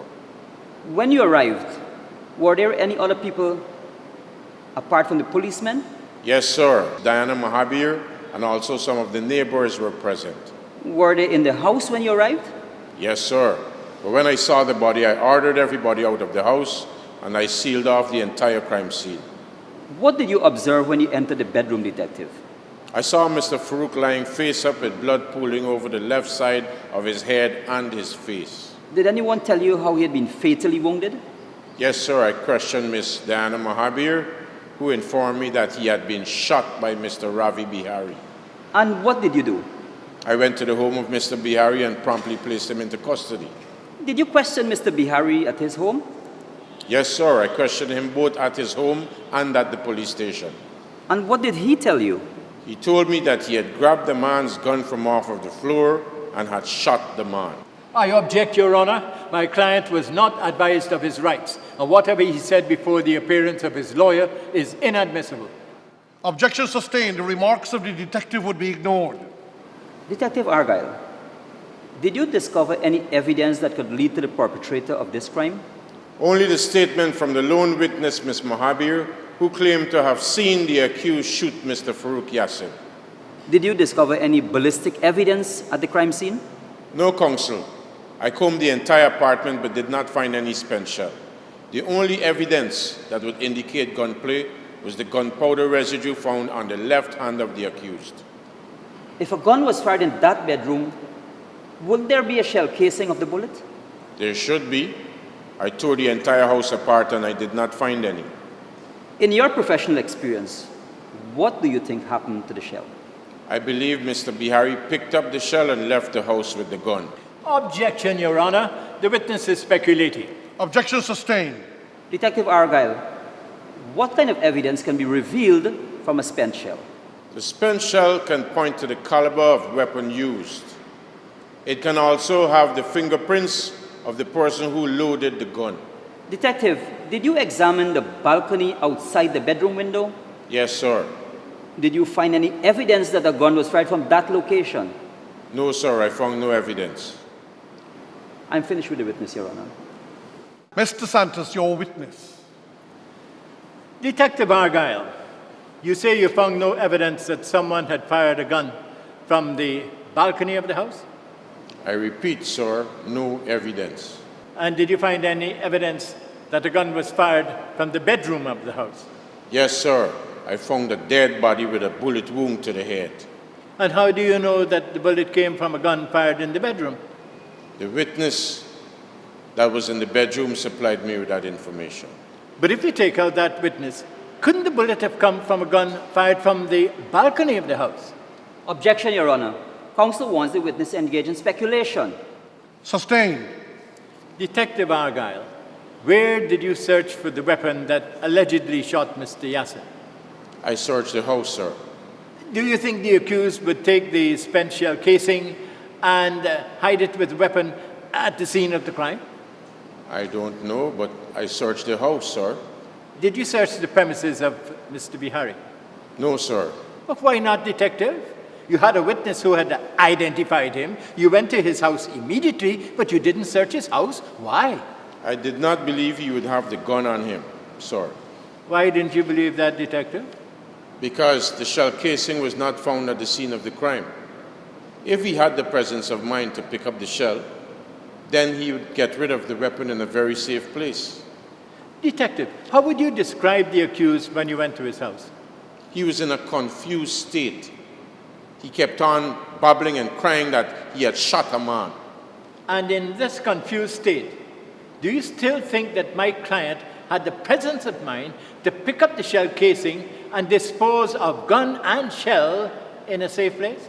Well, he ran away from the scene of the crime, sir. Did you interview anyone else other than Mr. Bihari? Of course, sir. And who did you interview? Persons who had a motive to kill Mr. Farouk, his business partner and his family members. But why did you interview them when you claimed you had your man? I had to be certain Mr. Bihari had no accomplices. You're a very thorough detective. If you want to place criminals behind bars, you cannot leave any stones unturned. Detective, did anyone you interviewed through the course of your investigations hint or admit to being a part of this crime? No one except your client, sir. Your Honor, I would like to tender into evidence a page from the logbook of Braam Police Station dated April 17th and presented to the detective. Accepted as Exhibit E. Detective, do you recognize any names on that page? Yes, sir. And what name do you recognize? The fisherman, Morgan Apana. And how is the fisherman Morgan Apana related to this case, Detective? He went to the station on April the 19th and stated that he had shot Mr. Farouk. So you interviewed a man who confessed to the crime? No, sir.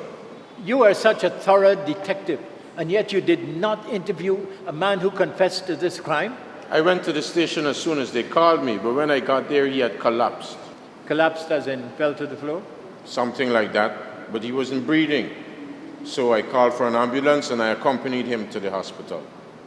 And you interviewed him in the hospital? No, sir. He died shortly after he got there. He died and his story died with him? No, sir. He had no story to tell. The doctors at the hospital knew him. He was suffering from lung cancer, They treated him in the hospital from 5 p.m. on April the 13th. They discharged him later that night at 11 p.m. into the care of his wife. He could not have committed the crime. You did not probe to find out why a terminally ill man would want to take the rap for murder? You did not seek to investigate motives? It was not relevant to the case. I already had a killer. I see. Detective, in your opening statement, you said that my client told you that he grabbed the man's gun and shot him? That's what he told me before you came into the picture. I will grant you that, Detective. I will also concede that my client confessed to that. And you also said that Miss Mahadeo said the same thing. So witness and accused corroborated each other's statements. Now, Detective Argyle, if you discover the gun that shot Mr. Yassin, along with the spent shell casing, what information would that provide? The spent shell would have the fingerprints of Mr. Farouk, and the ballistic tests done on the gun would prove whether it was the same gun that killed Mr. Farouk. Detective, did you canvass the area after you were called to find out how many shots were fired? Yes, sir. I questioned the neighbors, who stated without a doubt that they had heard 2 loud sounds. Detective Argyle, one sound came from the bullet that penetrated the skull of Mr. Yassin. As a thorough detective, was the other sound a mystery? Objection, Your Honor. Counsel is badgering the witness. Overruled, Counsel. I will allow the question. Detective, when my client was shooting Mr. Yassin, what part of the building was in his line of sight? The bedroom wall, sir. And the ceiling? Yes, sir. And did you examine the bedroom wall and the ceiling? I personally didn't, sir. So who did, Detective? My assistant, sir. And pray tell me, what did your assistant find? A bullet, sir.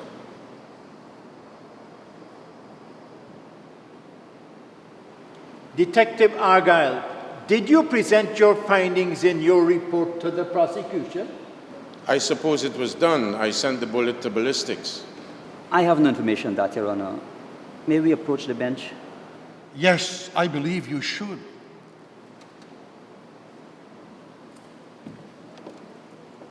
Your Honor, I'm very disappointed with the prosecution. This is an important piece of evidence that was not disclosed to the defense. I am not aware of this, Your Honor. All the evidence I have was shared.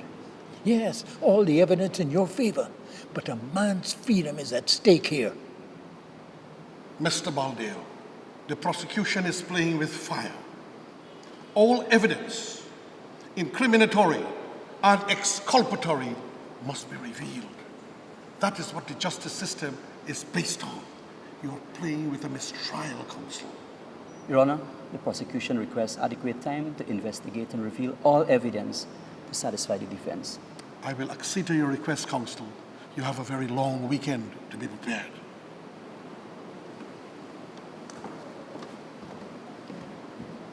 Court is adjourned for 3 days until Monday at 9 a.m.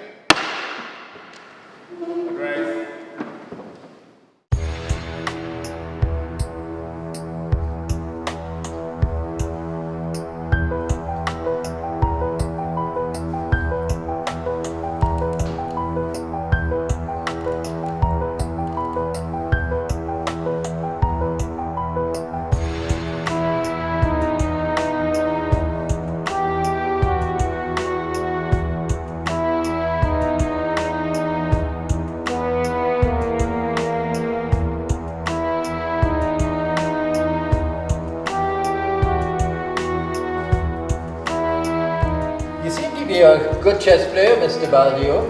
Every move I make, you try to block. You are quite familiar with the game, Mrs. Santos. All I'm trying to do is to checkmate you. Aha! That is the operative word, trying. But obviously you're not succeeding.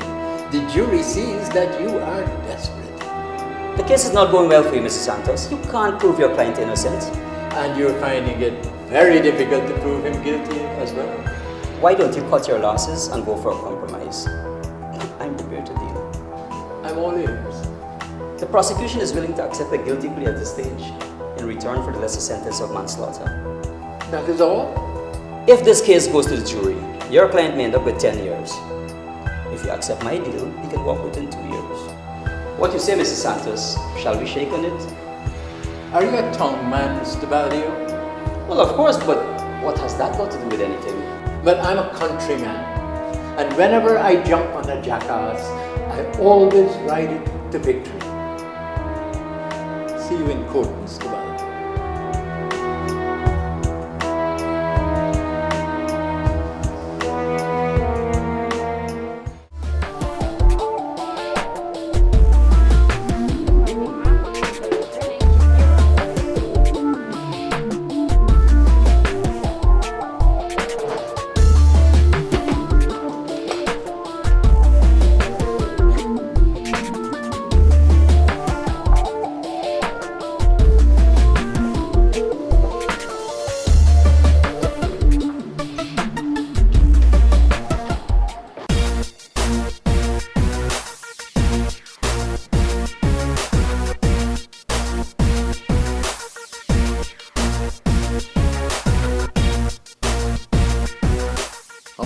Bad luck can a man endure now?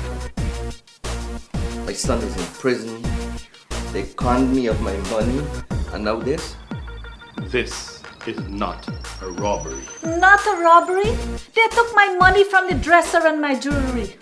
But they left your expensive electronic equipment behind. They even left your laptops downstairs. An ordinary thief would have taken everything. Come with me.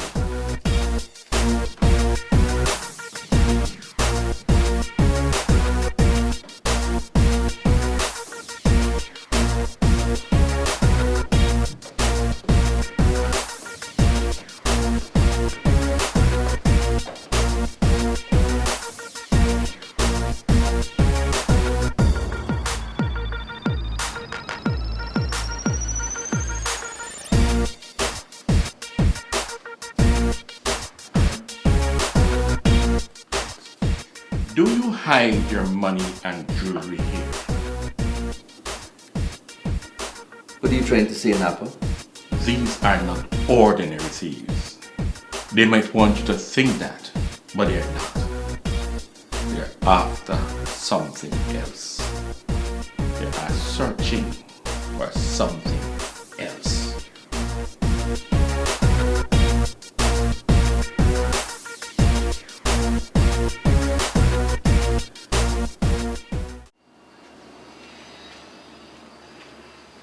Good day, boss. Good day, mistress. Good day, Edgar. Boss, sorry for disturbing you at home, but I got it. I got a picture of the people who robbed you. I hid behind the rubbish bin and I took a picture of them when they were going into the store. Look.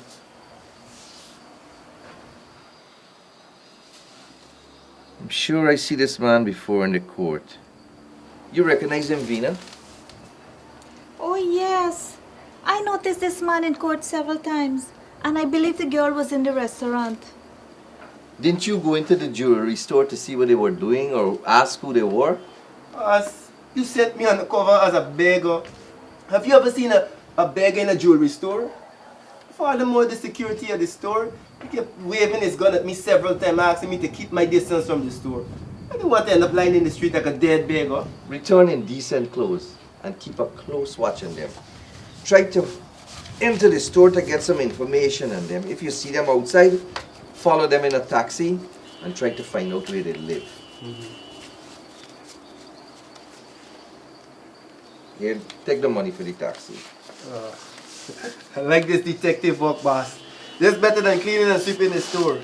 I can operate like a real undercover detective and unmask these two culprits for you. Why are you sending Edgar? Why don't you send Napper out to investigate? Aren't you paying him to investigate Ravi's case? That is why I'm sending Edgar. Napa thinks that I own a gold mine rather than a restaurant. Do you know that I had to pay him for professional advice when he came the other day after the break-in? What advice? He only said that there's something strange about the break-in, and he didn't even offer to help fix the new locks or clean up the place. Well, it's a good thing he didn't lift a finger. Otherwise, we would be paying him housekeeping and locksmith fees. Edgar's already on the job. We don't have to pay him anything extra. He's on the payroll. He could watch the jewelry store for how many hours needed. Napa, on the other hand, would fall asleep on the job. You taking Ravi's car somewhere?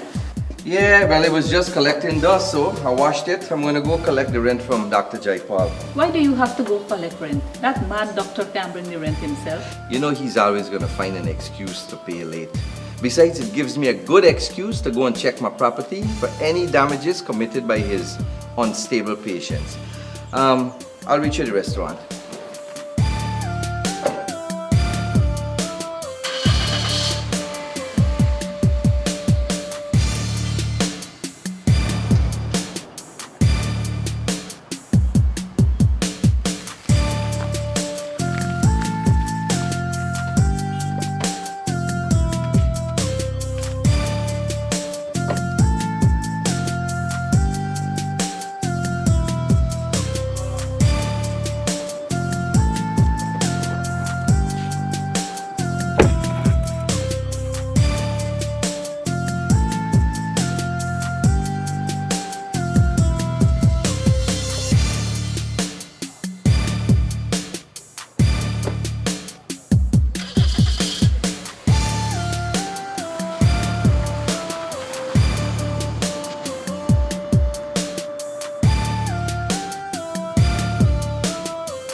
Matter with you?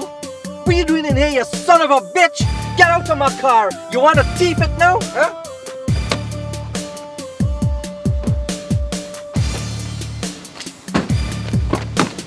Get out of my car, huh? Oh. Get up! Get up! Get up! You planning to steal it, huh? You planning to steal it? Huh? Oh man, no, I can't drive. I just want to live home, and you know how I So live. what? You think I'm your servant? Am I your driver? Where's my money? Man, the money finish the same day. Why you think I want to live home? I ain't got no money. And you gotta pass my village anyway. So, you spend out my money, yeah? You want to put a lash in your head with this? No man, no, don't beat me as a sick man. And I'm suicidal. Well, this not gonna be suicide, this gonna be homicide, because I would bend this around your neck. Hello? Did you find out where the man lives? Oh, they're brother and sister.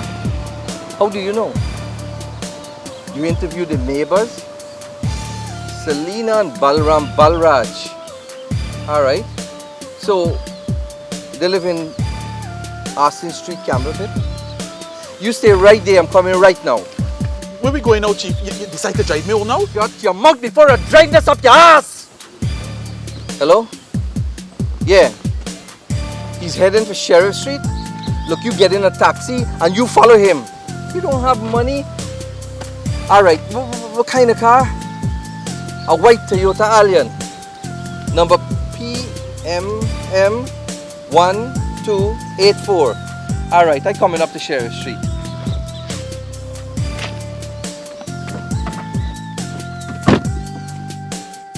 You chasing somebody in a Toyota, Chief? PMM 1284? Shut your ass and keep your eyes for that car if you want to get home.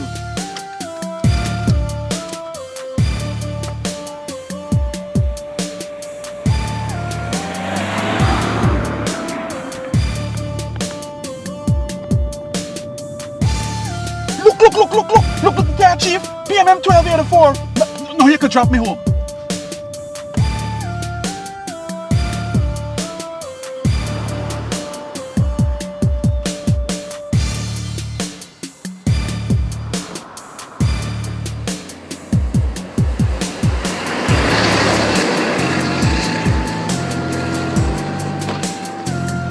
Remember me? You blasted crook. Give me my $10,000 or else I'm gonna smash your face like a potato with this iron. Are you crazy? I don't have any money for you. I don't know who you are. You have the wrong man. I don't know what you're talking about. You and your slut of a sister Selena robbed me and now you claiming that you can't remember me? Give me my fishing money!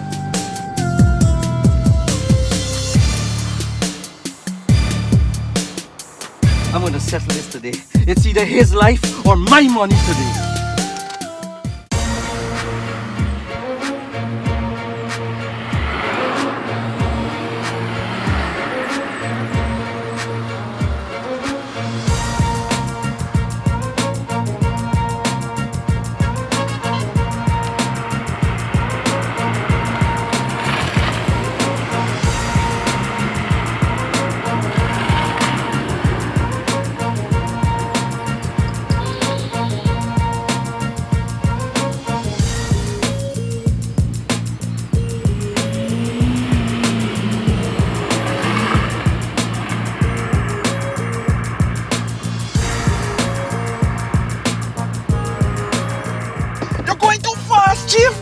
I don't want you to take my life in a car crash. I plan to do that in a peaceful way all by myself. Shut your ass, man. Keep your mouth closed before it happen right now, and me, you got to walk hand in hand to heaven. I am going to cripple that horse-faced Steve Balram if I catch him today.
Beat the man in the head and get your money.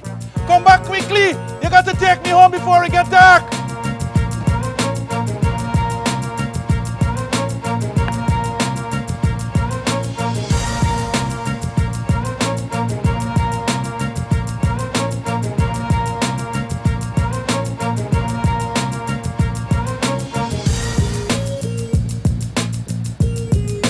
Where are you hiding, you cowardly grab dog of a thief? Come out here with my money before I rearrange your facial features with a iron! Come into my parlor, satisfy you to the fly. Come, gladiator, let me see how you intend to get your money.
Crazy old shithead.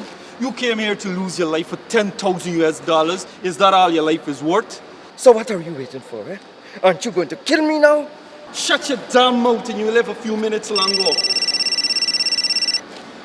Salino, Bihari is here by the building at the river. Yes, the fool came fighting for his money. I had to shoot him in the ass to save my life. Yes, he's alive. All right. What's going on? Farouk's son set you up to rob me of my money? He wants revenge so much, so he set you and your sister to rob and kill me? Farouk's son? Riaz is a spineless worm. He knew that Farouk was going to give everything to that whore Diana, but he wouldn't do anything to stop him. Selena had to take control of the situation. What are you saying? Riaz had a hand in Farouk's death? Like that bullet went to your ear. Aren't you following? Riaz is not a real man. The fool has no balls. He can't even pee straight. The same way we took out Farouk is the same way we will take him out after he marries Selena. So it was you who was behind Farouk's death? But why did you involve my son? The mastermind was Selena, and your son involved himself. The smell of a woman caused him to be entangled in Selena's web. The plan was to kill Farouk with his own gun and pin the blame on Diana, but then your stupid ass son showed up. He could never hold the gun properly. If I didn't shoot in time, Farouk would have battered him to death with that chair. So it was your gun that killed Farouk? Yes, the same gun that sent a bullet up your ass is the same gun that saved your son. Now when you see Farouk, you can tell him that you and him share bullets from the same gun. Tell him that in a few months, Riaz would marry Selena and all his wealth will belong to Selena and me. So it all boils down to money? Yes, money. The kind of money that your chicken shit restaurant don't make. We want lots of money, the kind that comes from gold, jewelry, and property. But why did you take my money? Why not? There was small change for us. I saved your son from certain death, and you begrudge me $10,000? If you weren't such a miser to follow me here for your money, you would live to see your son be released from prison in about 10 years. So it was you who broke into my house? What were you looking for? You didn't go there to rob me. Why would I break into your house to rob you? We could get you to fork over your money anytime, but I was looking for Farouk's gun. Selena paid a police inspector to hide the bullet that was found in the wall, but apparently nobody told that stupid-ass Detective Argyle. So Farouk's gun could save my son? He didn't pick up the shell from the bedroom? Your son was so scared, he couldn't pick up his own shit from off the floor. I collected the 2 shells after he left in his car. After Argyle's testimony, I realized that I have to find the gun before your lawyer and his detective put their hands on it. If they find the gun, then the police is going to focus all their attention on the case and put Selena and me in the spotlight. We're not taking that chance. Your son must go down to keep us safe. Argyle didn't search your house, and your son was too confused and scared to hide it somewhere else. You searched all over and you almost tore his room apart. Yes, I searched all over, except...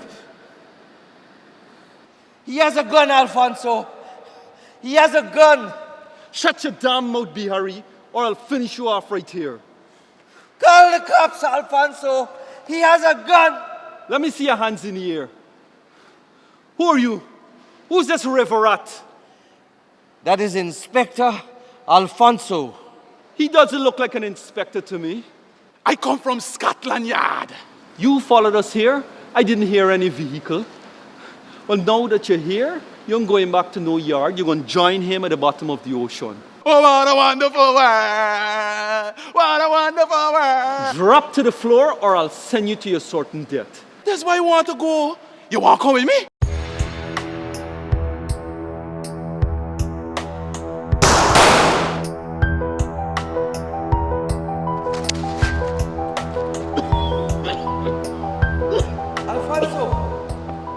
Alfonso!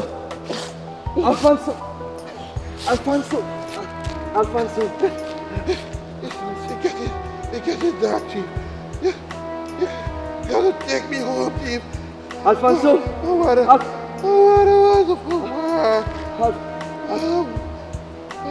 Alfonso!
Thank you, nurse. You're welcome. Somebody sent you flowers and a card. A little longer and they would be sending it to my funeral. Quite interesting. Who's it from? You can read. The bullet didn't harm your eyes.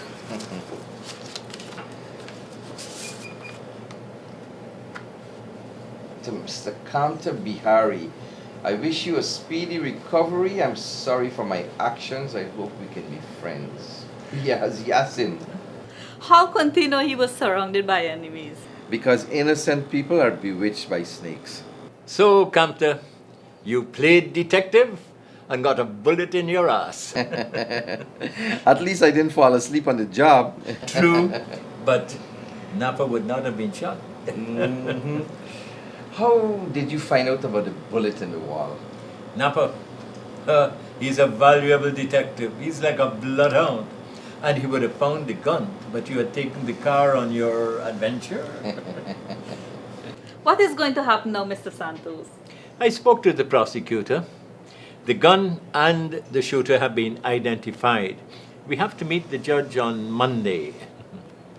The state is going to withdraw the case and drop all charges. So our son could be released now? By 9:15 the latest, if the judge is on time.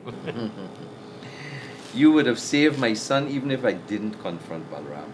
I told you, when you have the best lawyer on your side, the best results are assured. You pay for what you get. How did you find out about the fisherman, Morgan Apana? Just a hunch and the nose of Napa. Plus, your determination to ride your jackass to victory.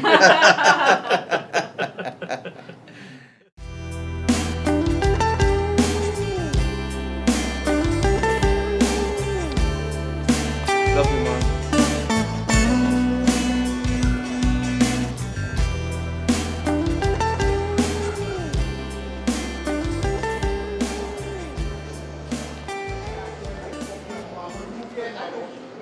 Wow. Thank you for what you have done and for having faith in me. It's the job of a father to protect his children. Someday you'll experience that. But a man is allowed one mistake in life, Ravi, and you've made yours. Remember, only one. Now take the straight and narrow path and always stay on it. I will. Won't forget what you did for me. I will make sure you don't forget because I'll always remind you that I took a bullet in my ass for you.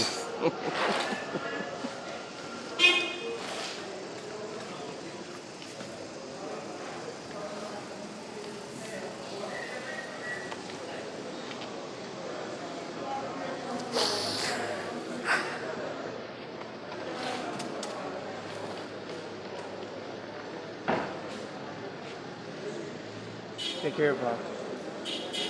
I love you. I love you too, my son. I love you. Be safe. Be safe in America. Ask me how I found myself, Lord, I pray. Lord, I pray. Like the shadow within myself, Lord, I pray. Lord, I pray. From the depths of the soul's worth, I pray. Lord, I pray. Lord, I pray. And I will rise just to follow the Lord, 'cause He speaks to me in my heart.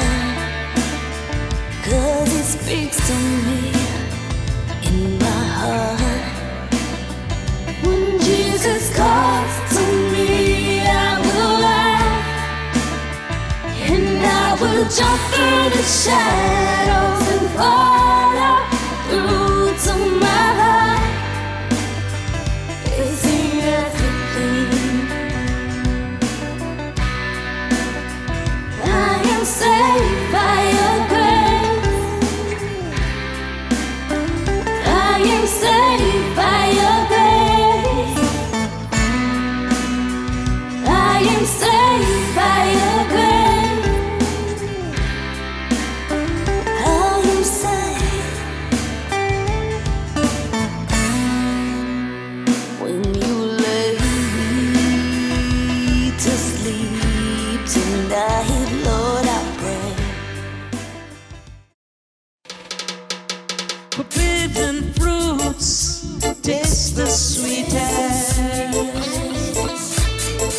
there's always some consequences. You never pluck a fruit from another man's tree, 'cause nothing in life ever comes for free. You will see, there's always a penalty, you'll see.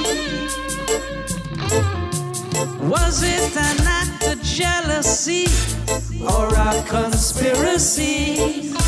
Murder or self-defense? Is he guilty or innocent? We shall see. We shall see. If the truth will set you free, we'll see.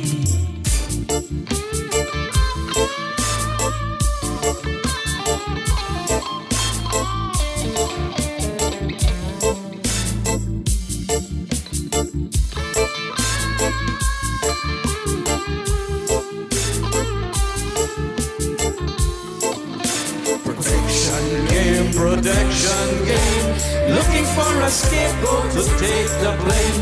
A crying shame, it's a crying shame when you play the protection game.